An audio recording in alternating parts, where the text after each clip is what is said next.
This is the Lone Creator YouTube. We hope this video helps. You begin by collecting what matters: product images, SKU, pricing, and a simple domain choice. Sign up for Shopify and pick an initial plan or start the trial. This gives you the admin access you need. Once done, add business and payment details in settings so orders can flow. Make sure to set your store currency and tax defaults. These affect pricing and checkout. This first step gets your store live ready and prevents rework later when adding products and themes. You now build the store, add products with clear descriptions, multiple images, and inventory counts so Shopify can track stock. Then install a theme and customize visual elements, fonts, colors, header, and footer to match your brand. Consistency reduces buyer hesitation.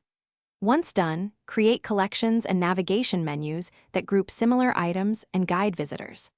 Also publish essential policy pages like refund and terms of service. These protect you and increase buyer trust.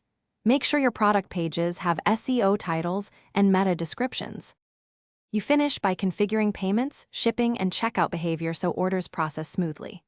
Run full tests. Place a live or test order, confirm payment capture, and simulate fulfillment so emails and tracking work. Once done, remove password protection and point your domain to Shopify.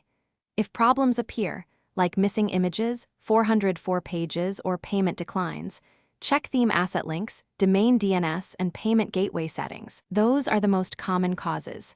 Finally, monitor your first 24-72 hours and fix issues quickly to protect sales.